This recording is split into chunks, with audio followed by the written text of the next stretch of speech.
Le choix de ces actions commerciales, c'était combien? Voilà, donc, que dans un an, ça ne change pas, non, non. C'est-à-dire, à tout moment, tu travailles pour essayer de bien te placer. Voilà. Vous voyez la sortie, je vous disais toujours ici, vous pouvez sortir quelque chose de bien, mais si l'emplacement n'est pas bon, alors là, ça risque de vous coûter. Et c'est ce que lui, là, bon, cela l'avait rattrapé. Maintenant, donc, vous devez faire le choix de vos actions commerciales. Et ce choix consiste à... C'est ça l'idée. Est-ce que ça peut le convaincre? Est-ce que ça peut le séduire? Est-ce que ça peut le fidéliser? En termes de qualité de produit, quelle est cette force de proposition de vente? J'ai demandé à un professeur d'enseigner ça à ceux de management après. Parce que je demande, il est en train de concevoir ça. Ils ont déjà étudié ça. N'est-ce pas, non? Vous avez fait, non? Vous avez fait GH, non? Voilà, c'est ça. Licence, c'est ça? En licence, non? D'introduire ça à ceux qui ont fait management ici chez nous, ça va être bien. Bon, ça, je vais sortir l'idée de mon produit. Ça peut convaincre le client. Est-ce que le service que je suis en train d'offrir, c'est un service que tout le monde offre? Si c'est ça, vous devez changer. Vous devez changer. Et maintenant, vous devez prévoir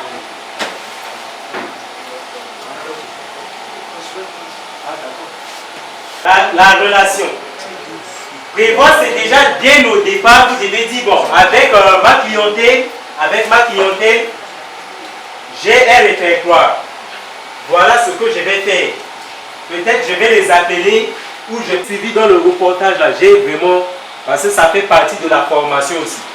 Vous voyez que si nous on ne le fait pas, qui va le faire à notre place? Qui va le faire? C'est ça, cette question-là. Parce que nous tous aussi, nous avons des écoles ici. On est parti à l'école comme les autres. Et donc nous devons réfléchir. Et pour ça, vous devez prévoir comment vous devez motiver vos clients à toujours venir chez vous. Et décider maintenant des actions que vous devez mener qui vont favoriser les relations avec la clientèle. Il y a des gens qui ne savent pas recevoir leur clientèle. Voilà, c'est ça. Tu peux maintenant les livrer, faire livraison à domicile. L'idée de base qui doit toujours vous animer. Au jour le jour, c'est que demain, je dois gagner plus. C'est pas mauvais. C'est pas mauvais. Imaginez si vous gagnez beaucoup d'argent et que vous construisez une école dans votre village qui n'a pas d'école. Et si vous voyez un peu, il n'y a pas de mal à ça. Vous pouvez construire. Regardez Dangote, il donne des bourses. Il construit des écoles. Samuel Eto'o même a donné des bourses. Lorsque j'étais au Cameroun, à notre époque, il avait donné la bourse à tout le monde. Hein, tout le monde. Même tu es étranger, mais si tu es au Cameroun, mais tu as tel note, on te donne la bourse. Et ça, c'est lui qui a donné ça. Vous imaginez? Donc, mais là, il y a des gens qui font beaucoup de confusion. Lorsqu'il s'agit de ton activité là, tu dois charbonner. Et si vous voyez que tu dois gagner plus, et après le flux là, tu peux maintenant construire des orphelinats avec une partie de bénéfices, tu peux construire des écoles, là c'est différent. Mais ton activité là, tu dois charbonner. Sur le marché, tu dois agir de telle sorte que tu puisses avoir beaucoup de clients, tu puisses avoir beaucoup de profits. C'est pas mauvais. Maintenant, là, voilà ces moyens d'action. Le premier moyen d'action, vous pouvez attirer le consommateur vers votre produit. Ça, c'est un moyen. Premièrement, j'attire le consommateur vers mon produit. Et là, pour l'attirer, vous appliquez ce qu'on appelle la publicité. Donc, la publicité, c'est pour vous voyez que le monsieur, vous voyez comment il avait fait la publicité. Hein? Ah, voilà, c'est ça. Ça dit, et 5 millions budget de publicité. Parce qu'il faut faire connaître ton produit. Tu dois toucher le consommateur par tous les moyens. Voilà. Il a pris la publicité avec des tenues différentes. Tout ça, c'est juste pour parler de son produit. Pour donner le goût au consommateur. Et c'est ça. La publicité, vous voulez pousser. Attirer plutôt, attirer le client vers vous. Il y a plein de gens ici qui ont même des petites entreprises. Mais on ne les connaît pas. On ne les connaît pas. Faites la publicité. Vous allez voir. Juste passer ça à la radio. C'est vrai que c'est coûteux. Mais passez au moins votre publicité. Je suis un bon couturier. Ou j'ai un tel comme ça. Si vous venez chez moi, le temps que je vous donne, vous allez avoir votre habit. Le temps, voilà. penser faire publicité à la radio. Oh non, mais vous savez, pasteur, on ne fait pas. Pasteur, parce que, tu ne peux pas, parce que c'est spirituel. Tu n'as rien à vendre là. Quand il parle à la radio, les gens viennent beaucoup dans avec. Ah non, elles sont combien à pratiquer cette activité. Et voilà. Donc, là, pour vendre moyen, on dit moyen d'action sur le marché. C'est ça. Donc, gardez déjà ça dans votre tête. C'est-à-dire, là, je veux attirer le client, je passe publicité. Maintenant, même pour passer ça, il y a des formules que vous devez utiliser. C'est-à-dire, vous devez jouer sur l'émotion et non la raison. Voilà. Parce que, imaginez un grand agrégé là, et vous parlez de votre produit, vous commencez, il ne va même pas. Vous voyez un peu, mais lorsque vous touchez l'aspect émotif, c'est ah, je vais acheter ça. Parce que ça touche la partie inconsciente de son cerveau. Voilà. Il va y adhérer. Mais si c'est la raison, ah là, c'est pas bon. Donc, c'est ça là, la publicité. Maintenant, l'autre là, la promotion, c'est quoi? J'explique de façon claire. La promotion, vous voyez que vous achetez des téléphones comme ça. C'est un exemple simple. Vous achetez 1000 unités. 1000 unités et vous voulez vendre ça rapidement. Vous prenez, là, toi-même tu as acheté ça comme ça. Un exemple, c'est un exemple. Tu as acheté à 10 000. Donc, en principe, il faut vendre à 13 000 comme ça, hein, avec le transport, tout ça.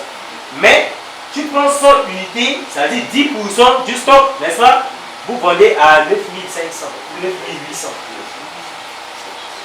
Dès que la personne voit, il sait que non, mais le vrai prix, et c'est 9 hein, dans le cas, il voit que non, mais attends, ça c'est quand même à ce prix-là.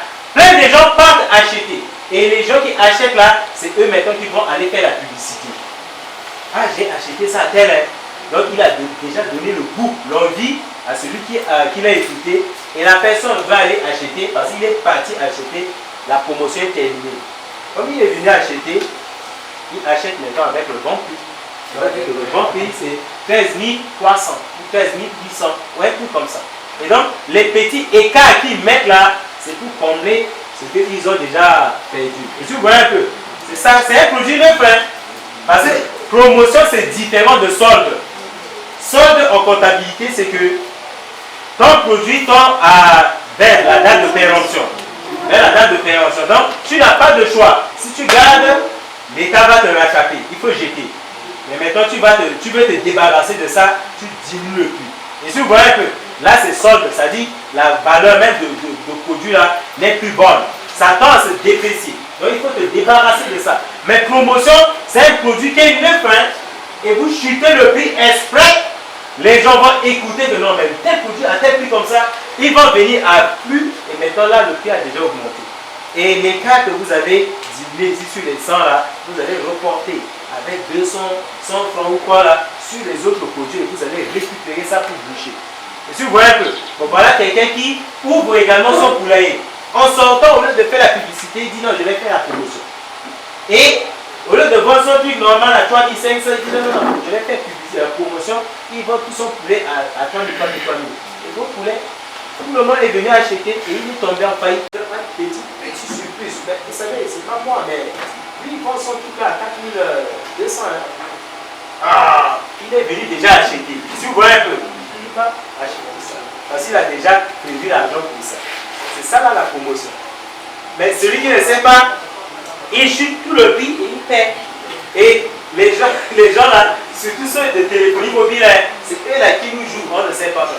On dit tel téléphone, c'est à tel, il y a 900, il y a 300, tout ça, on ne comprend pas, mais c'est leur politique là. Donc voilà la promotion. Et l'objectif de promotion, vous devez inciter le consommateur. C'est ça. Vous incitez le consommateur à acheter votre produit. Parce que là, il est avec tout le monde regarde. Et lui, il va dire, j'ai acheté à tel. Ça donne le goût. Ça incite les gens à aller acheter. Et lorsqu'il arrive, c'est terminé. Mais comme la différence n'est pas aussi très élevée, il va venir acheter. C'est ça le problème. Ce n'est pas très élevé.